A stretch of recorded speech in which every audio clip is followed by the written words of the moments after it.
Okay, yes, sorry for the delay. Again, it's kind of how many interactive people does it take to change the light bulb sort of situation. But so how many of you were at the presentations yesterday?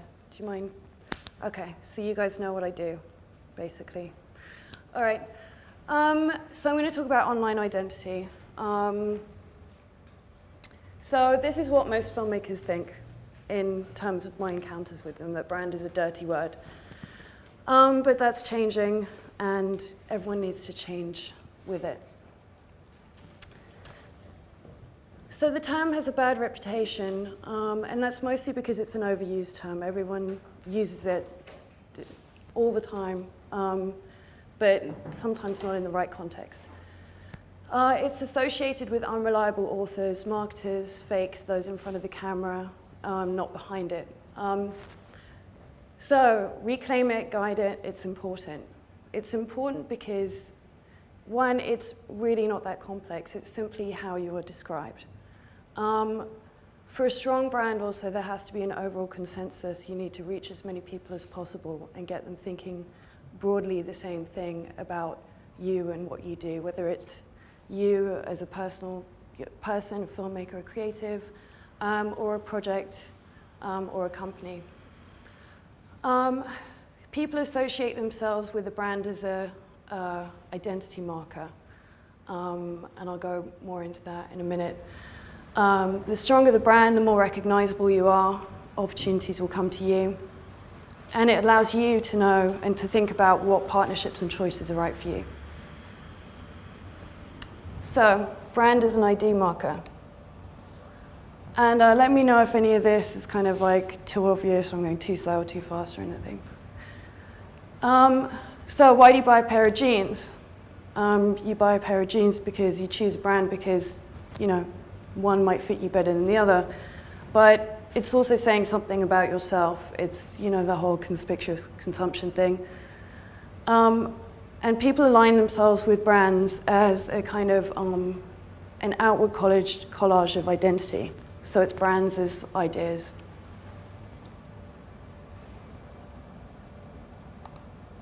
And this is something I really love. This is Walter Landor, who set up Landor Associates in the 40s and was one of the original people talking about this stuff.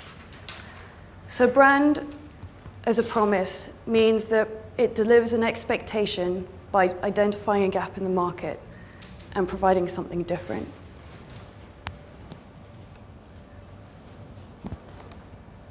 So some recognizable faces. Sorry, one second.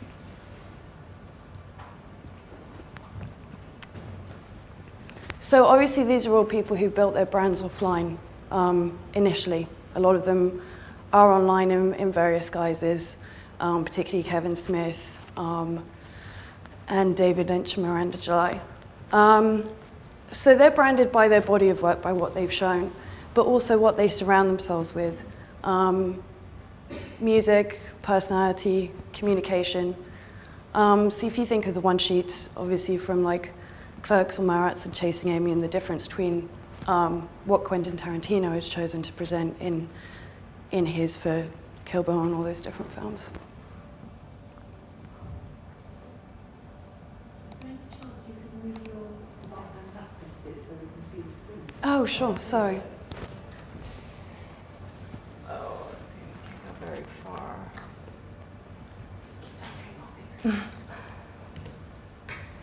So these are stills from True Blood. Is this show over here yet?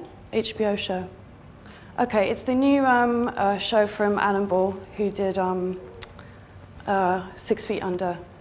And basically it's about vampires assimilating into mainstream culture in rural Louisiana in the present time, but in a sort of, you know, a different reality. So what he wanted to do was to really show vampires that he wanted to really kind of put his show out there as something different.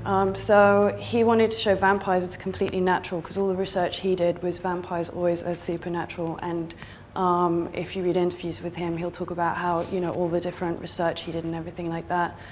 And the opening credits have been getting a lot of response in the US for being perfect positioning for the show, because they really explain and set the groundwork for the show before you even see anything. Newsweek called it a gilded invitation to join the show's universe, and that's what you need to create with branding, is, you know, a brand universe, and the perfect amuse-bouche. So I'm going to try and show the opening credits now. Hopefully it's going to work.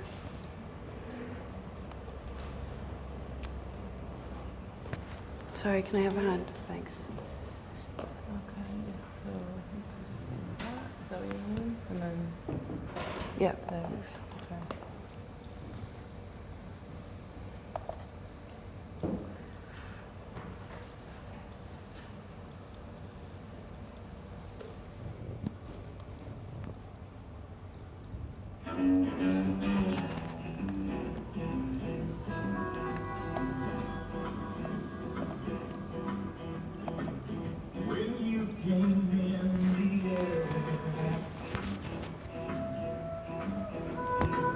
And every shadow filled up with doubt. I don't know who you think you are, but before the night is through, I wanna do bad things with you. I'm the kind who sit up in his room, heart sick and eyes filled up with blue. I don't know what you've done to me, but I know it's much is true. I wanna do bad things with you.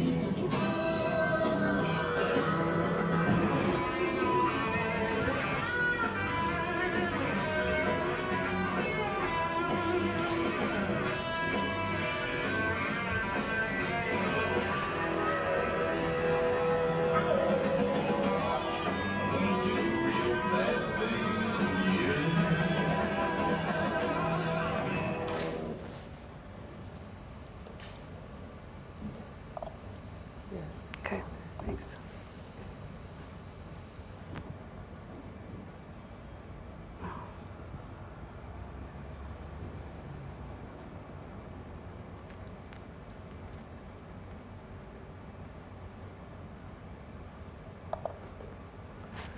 Okay, so the reason I wanted to show that is because I think it's a really great example of how you can use music and sort of images, especially here they use a lot of found images and you know, different fonts and all those kind of things to basically create a piece of branding around the primary piece of content, which obviously is the TV series. So, but a brand is different for everyone. Any one of you would have different reactions to that piece of content according to what you've seen in your life and what you've experienced and what it reminds you of. So a brand is really a collection of perceptions in the mind of the consumer. It's intangible, it's not a product or service. There's a thing called the brand loyalty ladder, which means different people have different perceptions of your brand and different, they'll have different equity in it.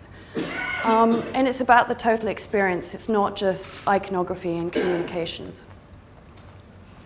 So one thing which, a project that shows this really well is a project called Brand Tags, which there's a strategist in New York called Noah Breyer.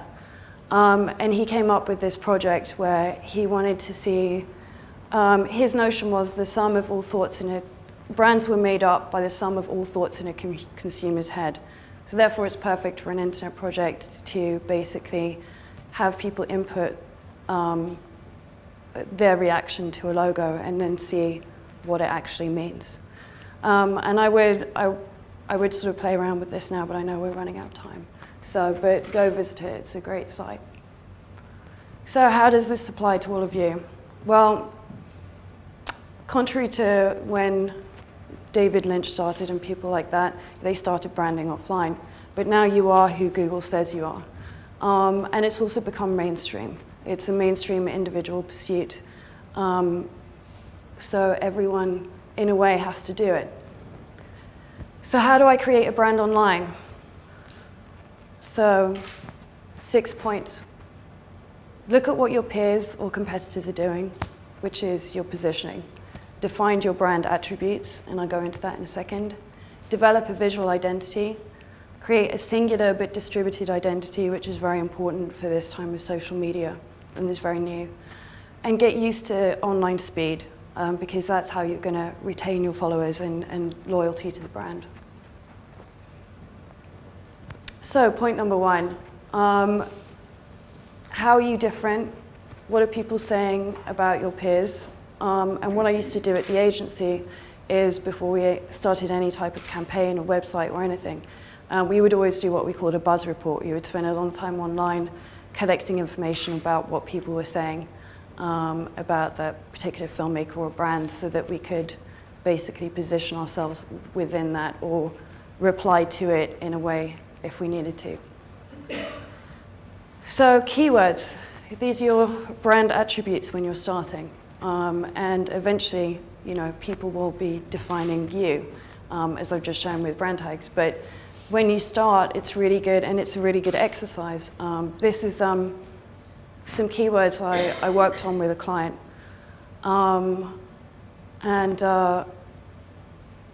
It's really important to, when you have keywords, don't use terms like independent or something like that. That doesn't mean anything to you or anyone else. If you're working with anyone else after that, try and use as many kind of unusual words as you can, because that's going to help you.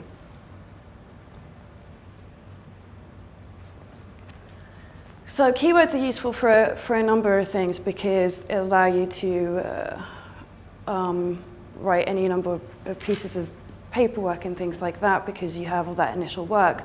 But it's also really good to start building a visual identity off those keywords. Mood boards are really great. And these aren't very good examples, but if you just Google mood board, you'll find a whole host of examples. And these are always used by website designers to, initiate sort of site design. But in this context, it's really good for you personally to start thinking about, how would I identify with images, words, any of these kind of things.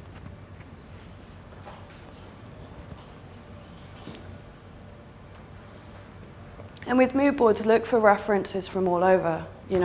A brick is important as a yogurt pot. It's really what kind of says something, and it says something within a collage, or relating to each other. So research reveals people make a subconscious judgment about a person, environment, or product within 90 seconds of initial viewing, and that between 62% and 90% of that assessment is based on color alone. That's going to apply to any kind of website you have as well. Is that a fact, or is that someone's opinion? This is from a site called Why Colors Matter, which is actually a research site. Yep. So there's a great site called Symbolism, which is a bit like brand tags. It's quite fun to play around. And again, it's called Symbolism. Yeah. And it's a bit like brand tags. You can see what people think about different colors, and it's sort of user-generated, crowdsourced opinion. And obviously, it's not the be-all and end-all, but it's useful. And these are a few responses pulled off that site. I mean, some of them are obvious. Red is passion and that kind of stuff. But you can go in and find things like, what color do they associate with authentic, for instance? Okay, singular but distributed identity. So websites now really need to be a casing for social media. Websites that you might be used to and are kind of, up until now, have been omnipresent are informational websites, where the information is just there. But what you want is a lot of moving parts. You need to be present on all of these different platforms. As many different platforms, social platforms, that make sense to you, you should be on, and be interacting with the community there. And then use your site to basically aggregate all of those things together.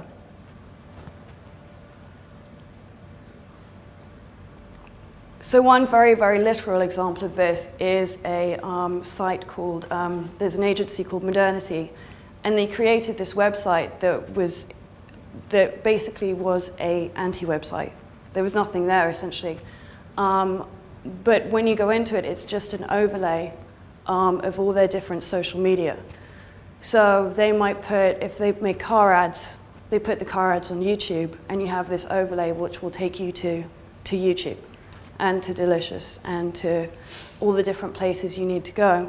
Because essentially you can put everything on specialist sites that you need to, and you find the community there and then bring them back. Another quite literal example of this, but this is the way that I think websites are going, is Bud Cadell, who's another strategist. And this is his website. It might be quite different to some of the things that you've seen recently. He just runs a friend feed off the front page. And if you click through, he has a blog, but that's it. He lives his life on these social media and collects the information here. That's a more kind of traditional version of what both of these people are doing, which is Felicia Day's website, who she was in Dr. Horrible, and she also is the creator of The Guild, which is a very successful webisode series. So visit the site if you can. I don't have much time to actually go through them online here, but she also pulls in everything. So you can see the advantages here in terms of it gives you a lot more entry points. People can find you in lots of different ways. The more presence you have on different sites, the more you'll rise in Google. It has to be, Google measures PageRank by value of site. So there's a few different ways to do that, and I'll go into that in a bit. Also, it helps you with, if you're a filmmaker, you're going to be worried about, you want as many people to come to your site as possible. You don't want to be worried about bandwidth. So that's, one of these reasons that all of these specialist sites have come out. And community participation, which is a lot of what we were talking about yesterday. It's much better for you to be in all of these places and participating than to just have a site that you don't interact with anyone on. So develop your online personality. There's a lot of tools out there, like I was just pointing to, like 12 Seconds, which is just launched in beta, which is a great site. It's basically like people have 12 seconds to record themselves saying something, and it tries to start a conversation with the community. Twitter, which is a microblogging thing. Lots of other. Flickr, Delicious, Behance is a artistic social network. Doppler, that basically is a website for traveling where you can tell everyone where you're going to be at any one point and see where your friends are going to be. But don't be on every platform. That's not the point. Just be on the few ones that work for you, because you have to have a consistent, relevant presence. If you're blogging, learn what makes a blog post and a page valuable, because that's what's important. That's what's important for your Google ranking. That's what is important for if you have any readership. You want word of mouth. You want them to tell other people. And that, I started blogging only a short while ago. I blogged it when I was in an agency, but it was internal. I only started blogging publicly a little while ago, and it does take a bit of time to really kind of get into the sort of grips of what is it that I'm saying that's useful, who is my audience, what do they need to know, why is it relevant, use as many links as you can, because the more you link out to other people, the more likely they are to link back to you. Telling a story in text online is very different as well, because if you can tell something with a link, then you don't need to go into detail. You can just hyperlink that sort of sentence.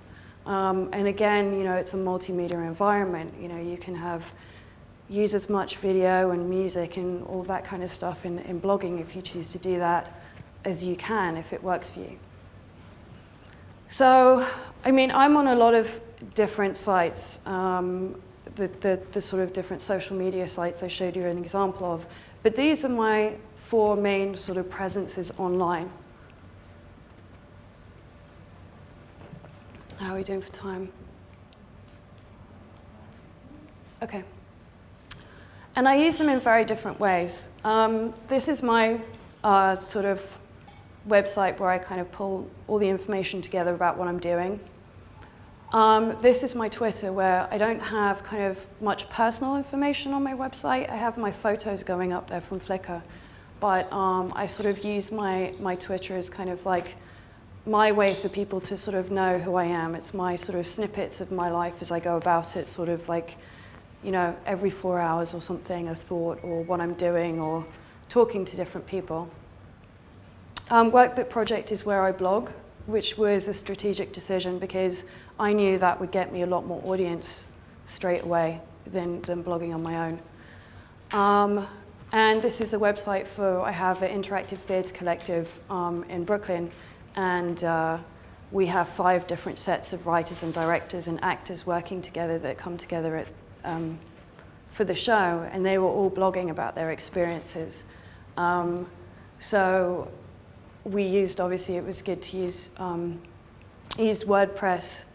I don't know how much you guys know about blogging software, but I run off WordPress, and I run that, and I know the Workbook Project does as well. Respect the House. This is something my friend Mickey was talking about recently, who's a really, really great strategist, and you should have a look at her blog. It's called mickeypedia.com. And she was talking about respecting the house, being like every time you go to a different place online, it's like walking into a house party or a dinner party, or you have to learn how people act in these different places and then fit in with that conversation and how they are. So you can't just have the same voice. I mean, you should have a unique voice, but you have to cater it to different platforms in the same way that you might speak differently on IM or email and to your mom or to your boss. Consider a handle. This is a conversation I've been having with a lot of people recently. Obviously, my name's Alex Johnson. It's really hard to find me online, and that's not because I don't do my job properly, because I do. But even when you get a bunch of press, it doesn't, if you have that many other people, you know, it's very hard to kind of rise to the top. I did a search recently in the census just in the US, and I found out there was 1,744 Alex Johnsons, and that's not even Alexandra Johnsons or you know. So consider a handle. Mickeypedia is actually Mickey Krimmel. I was speaking to Aaron Crumley last night, and he admitted that his name wasn't initially Aaron Crumley and that he changed it slightly. Same thing with Christy Denner, but I didn't tell you that. So there's 3 ways of rising up through Google for filmmakers. You either rise up through press that's written about you, which is a way that a lot of the sort of people who started offline are so present, you know, on Google. Have your own site and a lot of different sites for different projects, and then link between them all. And what Lance Weiler did for I think it was for head trauma, was he set up lots and lots and lots of different sites and linked between all of them. And instantly got it to the top of Google. And then thirdly, what I've been talking about is a consistent presence on multiple social media platforms. That's going to help you too.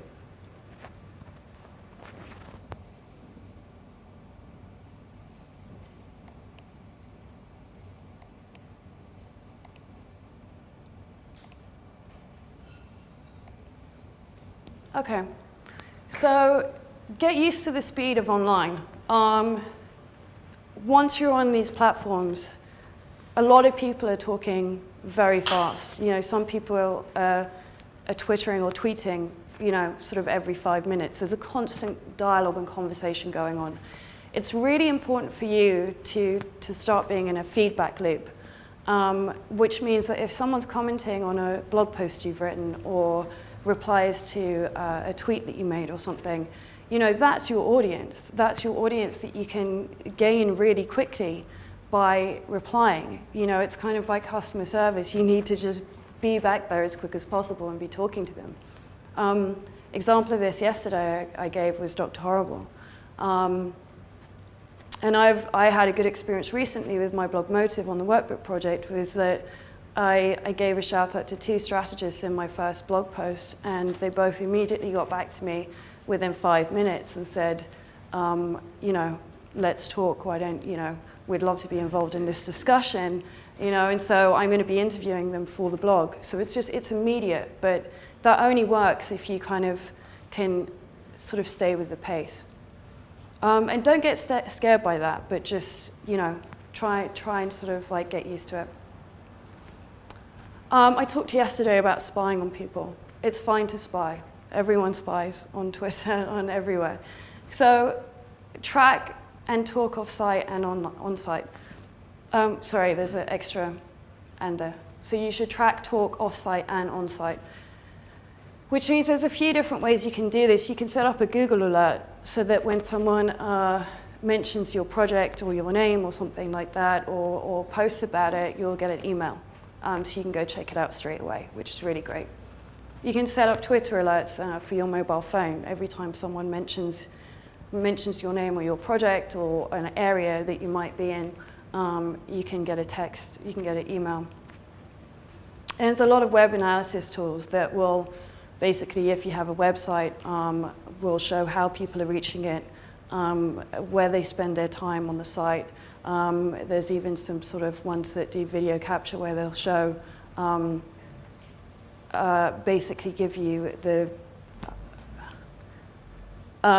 like a video of how people have moved through as a complete mirror of where they've been visually.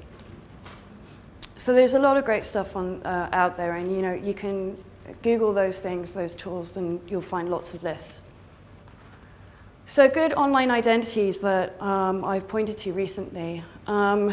These are kind of an exception to the rule because, like I said, a lot of these people sort of were famous offline first. The people who are doing this well recently are the guys that you've been seeing speak in this conference. Obviously Aaron, Lance, M.Dot, but I'm not going to talk for those guys. But these are great because, you know, these people were already famous, but then they managed to, they're sort of constantly in touch with their fans. They're constantly responding to them. They're doing all the things that I discussed earlier. Tom Green, he has sort of like he has this kind of deputy thing where people can kind of like decide what's going to be on his show and that sort of thing. He has like an eBay site where he sells off things from his show, and he sort of interacts with the community in lots of different places. So definitely go check out all these sites. Miranda July is very, very good. We're sort of speaking to the audience in sort of on their terms. Rosie O'Donnell, you know, not much liked by anyone, but doing some great work online. She's powered by WordPress as well, as is Kevin Smith, which is free blogging software, and you can get free templates. So, you know, you can really do all this for free. And what she does is, you know, she takes her Flickr, and this isn't a great screen grab, I apologize, but she blogs sort of a few times a day, once a day. She responds to comments immediately. She posts her pictures on Flickr and then brings in the feeds. And the same thing with her activity on different social media. Kevin Smith, again, is really good with sort of blogging and just responding. So go check out those guys, and I think